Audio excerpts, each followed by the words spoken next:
మొన్న ప్రధానమంత్రి మోదీ గారు హైదరాబాద్కి వచ్చి ఒక ప్రైవేట్ హాస్పిటల్ని ప్రారంభించాడు. ఓపెనింగ్ వచ్చాడు ఒక ప్రైవేట్ హాస్పిటల్. దానికి ఒక ప్రధానమంత్రి, రాష్ట్ర ముఖ్యమంత్రి, కేంద్ర మంత్రి కూడా హాజరయ్యారు. ఒక ప్రైవేట్ హాస్పిటల్ ఓపెనింగ్ ఇది సమంజసం కాదు. ప్రభుత్వంలో ఉన్నటువంటి మంత్రులు, ఒక రాష్ట్ర ముఖ్యమంత్రి, ఒక దేశ ప్రధానమంత్రి ఒక ప్రైవేట్ హాస్పిటల్ ఓపెనింగ్కి వెళ్ళాడంటే మన ప్రభుత్వాల యొక్క ఫెయిల్యూర్ అనేది ఎంత మాత్రం ఉందో మీకు అందరూ కూడా అర్థం చేసుకోవచ్చు. తర్వాత అక్కడికి వెళ్ళాడు, ఏదేదో చెప్పాడు, బంగారం కొనకండి, పెట్రోల్ డీజిల్ తక్కువగా వాడండి, తర్వాత తినే ఆయిల్ వంటలు ఏదైతే ఆయిల్ వాడతారో ఆ ఆయిల్ వాడకం కూడా తగ్గించండి అని చెప్పేసి మాట్లాడాడు. ఆయన మాట్లాడిన తర్వాత ఒకటే ట్రోలింగ్స్.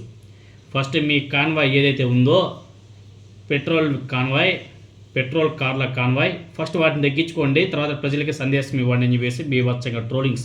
కరెక్టే కదా, ప్రజలకేమో సందేశం ఇస్తాడు, మీరు తగ్గించండి, వాడకం తగ్గించండి అనేసి. వీళ్ళ వాడకం మాత్రం పీక్ లెవెల్లో ఉంటాయి. ఈయన ముందే వెళ్తా ఉంటే ఈయన వెనక కాన్వాయ్ ఉంటుంది కదా, కనీసం ఒక 100 వెహికల్స్ ఉంటాయి. మరి వాటికంతా కూడా పెట్రోలే కదా. ఫస్ట్ ఈయన తగ్గించాలి, తర్వాత ప్రజలకు సందేశాలు ఇవ్వాలి. అవి చేయరు. మన ఇండియాలో ఉన్నటువంటి దౌర్భాగ్యం అంటే మనం చేయము, కానీ పక్క వాళ్ళకి సందేశాలు మాత్రం బీభత్సంగా ఇస్తాం. అది మన ఇండియాలో ఉన్నటువంటి నేచర్. దాన్ని మనం ఏం చేయలేం. ఎనీహౌ, ఇంతకీ మోదీ గారు వచ్చి ఆ ప్రైవేట్ హాస్పిటల్ ఓపెనింగ్ చేశారు కదా, ప్రైవేట్ ఆసుపత్రిని, సాయి సింధు ఆసుపత్రిని ప్రారంభించేటువంటి తీరు ఇప్పుడు తెలుగు రాష్ట్రాల్లో ప్రకంపనలు సృష్టిస్తుంది. ఇంతకీ ఆ సాయి సింధు హాస్పిటల్ ఓనర్ ఎవరు, ఎందుకు ప్రధానమంత్రి మోదీ వచ్చి ఇక్కడ దీన్ని ఓపెనింగ్ చేశాడు అని చెప్పేసి బీభత్సంగా అప్పుడే దాని మీద చర్చింగ్ మొదలుపెట్టారు. ముఖ్యంగా వైఎస్ జగన్మోహన్ రెడ్డి గారికి అత్యంత ఆప్తులు, బీఆర్ఎస్ ఎంపీకి చెందినటువంటి ఈ ప్రైవేట్ ఆసుపత్రి ప్రారంభోత్సవానికి సాక్షాత్తు దేశ ప్రధాని తరలి రావడం ఇప్పుడు పచ్చ మీడియాలో అసలు మింగిపోవడం లేదు. రాష్ట్రంలో తెలుగుదేశం పార్టీ, జనసేన పార్టీతో కలిసి బీజేపీ అధికారంలో ఉన్నప్పటికీ మాజీ ముఖ్యమంత్రి జగన్మోహన్ రెడ్డి గారితో, కేసీఆర్ గారితో మోదీ గారు ప్రదర్శిస్తున్న సాన్నిహిత్యం చూసి పచ్చ మీడియాకు కుతకుతలా ఉడికిపోతున్నట్టుగా కనిపిస్తుంది. అసలు తెర వెనుక ఏం రాజకీయం జరుగుతుంది? పొత్తుల్లో ఉన్నటువంటి తమను కాదని చెప్పేసి జగన్మోహన్ రెడ్డి గారి ఆత్మీయుల కార్యక్రమానికి ప్రధానమంత్రి మోదీ గారు ఎలా వచ్చారనే దాని మీద పచ్చ మీడియాలో అయితే ఒక రకమైన ఆవేదన, అయోమయం చాలా స్పష్టంగా కనబడుతుంది. బీఆర్ఎస్ పార్టీ రాజ్యసభ ఎంపీ అంటే అధికారంలో ఉన్నాం కదా అనేసి అంతా మన కనుసన్నల్లోనే జరుగుతుందని భావించినటువంటి వాళ్ళకి ఈ పర్యటన ఒక గట్టి షాక్ ఇచ్చిందని చెప్పేసి కూడా చెప్పుకోవాలి. జగన్మోహన్ రెడ్డి గారు పదవిలో ఉన్నా లేకపోయినా ఢిల్లీ స్థాయిలో ఆయనకున్నటువంటి పరపతి, అదేవిధంగా ప్రధాని మోదీ గారితో ఆయనకున్నటువంటి అనుబంధమా లేకపోతే ఏమో తెలియదు, కానీ ఈ ఘటన ఇప్పుడు 2 తెలుగు రాష్ట్రాల్లో రాజకీయ ప్రకంపనలు అయితే గట్టిగా సృష్టిస్తుంది.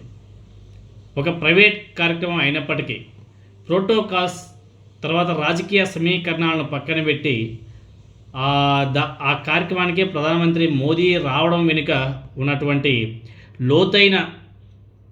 లోతైన స్నేహాన్ని లేకపోతే ఇంకేదైనా సరే అనేసి అర్థం చేసుకోలేక పచ్చ మీడియా కన్నీరు పెడుతుంది.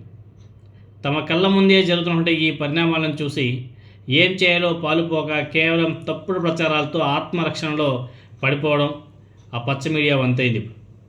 మొత్తానికి సాయి సింధు ఆసుపత్రి సాక్షిగా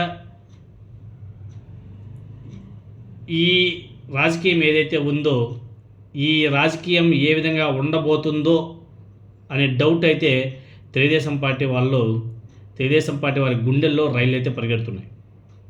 అయినా కానీ బీఆర్ఎస్ పార్టీ అయినా, వైసీపీ అయినా పార్టీలకు అతీతంగా కలిసిమెలిసి ఉండడంలో ఓకే, కానీ పార్టీ వరకు వచ్చినప్పుడు అన్ని పార్టీలతోనూ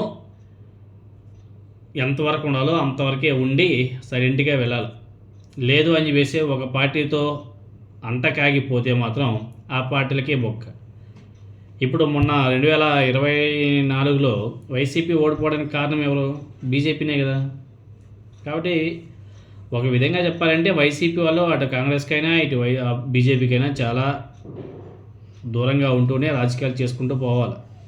లేదు అంటే మాత్రం ఆ పార్టీలే ఈ పార్టీని మింగేస్తాయి.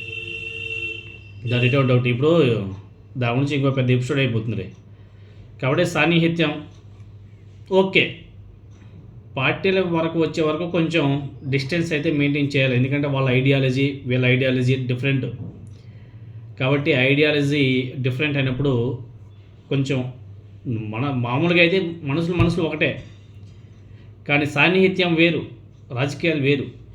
వీటిని కూడా కొంచెం మైండ్లో పెట్టుకొని రాజకీయాలు చేసుకుంటే వైసీపీకి బెటరు, అదేవిధంగా బీఆర్ఎస్ పార్టీకి కూడా బెటరే. లేదు అనేసి ముందుకు వెళ్తే మాత్రం ఈ రెండు పార్టీలకు ఓకే.